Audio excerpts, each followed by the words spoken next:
തമിഴ്നാട്ടിൽ വീണ്ടും ജാതിയുടെ പേരിൽ ഒരു ദാരുണ കൊലപാതകം. തിരുനെൽവേലി പാളയംകോട്ടയിൽ വെച്ച് പ്രണയബന്ധത്തിന്റെ പേരിൽ ഒരു ദളിത് യുവാവിനെ അതിക്രൂരമായി വെട്ടിക്കൊന്നു. ചെന്നൈയിലെ ഒരു പ്രമുഖ IT കമ്പനിയിൽ ജീവനക്കാരനായ തൂത്തുക്കുടി സ്വദേശി സി കവിൻ സെൽവ ഗണേശാണ് ഈ ജാതിയുടെ ഇരയായത്.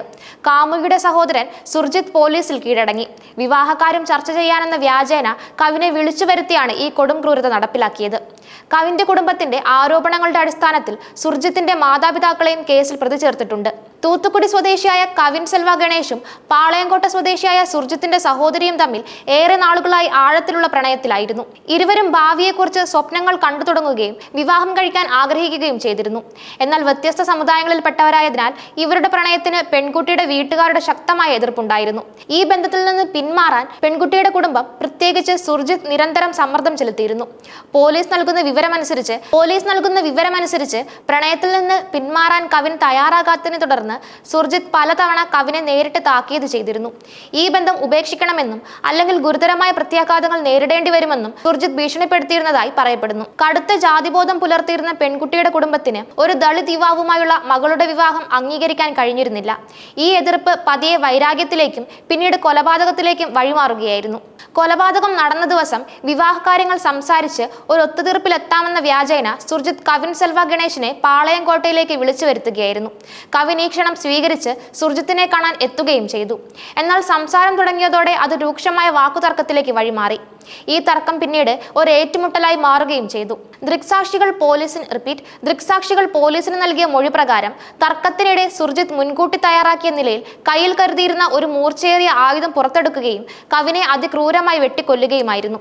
വെട്ടേറ്റ കവിൻ സംഭവ സ്ഥലത്ത് വെച്ച് തന്നെ മരണത്തിന് കീഴടങ്ങി. ഈ ദാരുണമായ സംഭവം കണ്ടുനിന്നവർക്ക് ഞെട്ടലുണ്ടാക്കി. വിവരമറിഞ്ഞെത്തിയ പോലീസ് സംഘം മൃതദേഹം ഇൻക്വസ്റ്റ് നടപടികൾ പൂർത്തിയാക്കി പോസ്റ്റ്മോർട്ടത്തിനായി മാറ്റി. കവിൻ സെൽവ ഗണേശിന്റെ കൊലപാതകത്തിൽ സുർജിത്തിന് പുറമെ അയാളുടെ മാതാപിതാക്കൾക്കും പങ്കുണ്ടെന്ന് കവിന്റെ കുടുംബം ആരോപിച്ചു. ഈ കൊലപാതകം ഒരു മുൻകൂട്ടി ആസൂത്രണം ചെയ്ത ഗൂഢാലോചനയുടെ ഭാഗമാണെന്നാണ് അവരുടെ പ്രധാന ആരോപണം. പ്രണയബന്ധത്തെ എതിർത്തിരുന്ന സുർജിത്തിന്റെ മാതാപിതാക്കൾ മകനെ ഈ കൃത്യം ചെയ്യാൻ പ്രേരിപ്പിക്കുകയോ അല്ലെങ്കിൽ ഇതിന് പിന്തുണ നൽകുകയോ ചെയ്തിട്ടുണ്ടാകാമെന്നാണ് കവിന്റെ കുടുംബം സംശയിക്കുന്നത്. കവിന്റെ കുടുംബം നൽകിയ പരാതിയുടെ അടിസ്ഥാനത്തിൽ സുർജിത്തിന്റെ മാതാപിതാക്കളെയും കേസിൽ പ്രതി ചേർത്തതായി പോലീസ് സ്ഥിരീകരിച്ചു. കൊലപാതകത്തിന്റെ ഗൂഢാലോചനയെക്കുറിച്ചും കുടുംബാംഗങ്ങളുടെ പങ്കിനെക്കുറിച്ചും പോലീസ് വിശദമായ അന്വേഷണം ആരംഭിച്ചിട്ടുണ്ട്. സുർജിത്തിനെ കസ്റ്റഡിയിലെടുത്ത് ചോദ്യം ചെയ്യുകയും മാതാപിതാക്കളെ അറസ്റ്റ് ചെയ്ത് തെളിവുകൾ ശേഖരിക്കുകയും ചെയ്യുന്നത് ഈ കേസിൽ നിർണായകമാകും. സംഭവ സ്ഥലത്തു നിന്ന് ലഭിച്ച തെളിവുകളും ദൃക്സാക്ഷി മൊഴികളും അന്വേഷണത്തിന് സഹായകമാകും. തിരുനെൽവേലിയിലെ ഈ ദാരുണ സംഭവം തമിഴ്നാട്ടിൽ വീണ്ടും ജാതിയുടെയും ദുരഭിമാന കൊലകളുടെയും സാമൂഹിക പ്രത്യാഘാതങ്ങളെക്കുറിച്ച് ഗുരുതരമായ ചോദ്യങ്ങൾ ഉയർത്തുകയാണ്. കാലങ്ങളായി തമിഴ്നാട്ടിൽ സമുദായങ്ങൾ തമ്മിലുള്ള പ്രണയബന്ധങ്ങളുടെ പേരിൽ നടക്കുന്ന കൊലപാതകങ്ങൾ സാമൂഹിക സമാധാനത്തിന് വലിയ ഭീഷണിയാണ് ഉയർത്തുന്നത്. ഈ കൊലപാതകവും ജാതിയുടെ പേരിൽ വ്യക്തിയുടെ തിരഞ്ഞെടുക്കാനുള്ള അവകാശത്തെ ഹനിച്ചുകൊണ്ട് നടന്ന ക്രൂരമായ ആക്രമണമായിട്ടാണ് വിലയിരുത്തപ്പെടുന്നത്. ഇത്തരം കേസുകളിൽ പ്രതികൾക്ക് കർശനമായ ശിക്ഷ ഉറപ്പാക്കേണ്ടത് അത്യാവശ്യമാണ്. ജാതിയുടെ പേരിലുള്ള കൊലപാതകങ്ങൾക്കെതിരെ ശക്തമായ നിയമനിർമ്മാണവും ഇത് നടപ്പിലാക്കുന്നതിൽ യാതൊരു വിട്ടുവീഴ്ചയും വരുത്തരുതെന്നും വിവിധ മനുഷ്യാവകാശ സംഘടനകളും ദളിത് ആക്ടിവിസ്റ്റുകളും ആവശ്യപ്പെടുന്നുണ്ട്.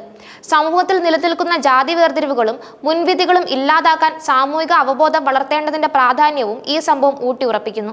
കവിൻ സെൽവ ഗണേശിന്റെ കൊലപാതകത്തിൽ പോലീസ് അന്വേഷണം ഊർജിതമായി മുന്നോട്ടു പോവുകയാണ്. സുർജിത്തിനെ ചോദ്യം ചെയ്യുന്നതിലൂടെയും സംഭവത്തിന്റെ കൂടുതൽ വിവരങ്ങൾ ശേഖരിക്കുന്നതിലൂടെയും ഗൂഢാലോചനയുടെ ചുരുളഴിക്കാൻ കഴിയുമെന്നാണ് പോലീസ് പ്രതീക്ഷിക്കുന്നത്. കവിന്റെ കുടുംബത്തിന് നീതി ലഭിക്കുമെന്ന പ്രതീക്ഷയിലാണ് അവർ. ഈ സംഭവം ദളിത് സമൂഹങ്ങൾക്കിടയിൽ വലിയ ആശങ്കയും രോഷവും സൃഷ്ടിച്ചിട്ടുണ്ട്. ജാതി വിവേചനം ഇപ്പോഴും സമൂഹത്തിൽ ആഴത്തിൽ വേരൂന്നുന്നു എന്നതിന്റെ മറ്റൊരു ഉദാഹരണമായി ഈ കൊലപാതകം ചൂണ്ടിക്കാണിക്കപ്പെടുന്നു. നിയമവാഴ്ചയെയും ഭരണഘടന ഉറപ്പു നൽകുന്ന സമത്വത്തെയും വെല്ലുവിളിച്ചുകൊണ്ട് നടക്കുന്ന ഇത്തരം അക്രമങ്ങളെ നിയന്ത്രിക്കാൻ അധികാരികൾ ശക്തമായ നടപടികൾ സ്വീകരിക്കണം. ദുരഭിമാന കൊലകൾ തുടരുമ്പോൾ ഇന്ത്യയിൽ, പ്രത്യേകിച്ച് തമിഴ്നാട്, ഹരിയാന, ഉത്തർപ്രദേശ് തുടങ്ങിയ സംസ്ഥാനങ്ങളിൽ ദുരഭിമാന കൊലകൾ ഒരു സാമൂഹിക വിപത്തായി തുടരുകയാണ്. ജാതി, മതം, ഗോത്രം എന്നിവയുടെ പേരിൽ സ്വന്തം കുടുംബാംഗങ്ങളെ പോലും കൊലപ്പെടുത്താൻ മടിക്കാത്ത പ്രവണത ആശങ്കാജനകമാണ്. ഇത്തരം സംഭവങ്ങൾ വ്യക്തി സ്വാതന്ത്ര്യത്തിനും ജീവിക്കാനുള്ള അവകാശത്തിനും മേലുള്ള കടന്നുകയറ്റമാണ്. കവിൻ സെൽവ ഗണേശിന്റെ കൊലപാതകം ഈ സാമൂഹിക യാഥാർത്ഥ്യത്തിലേക്ക് വീണ്ടും വെളിച്ചം വീശുന്നു.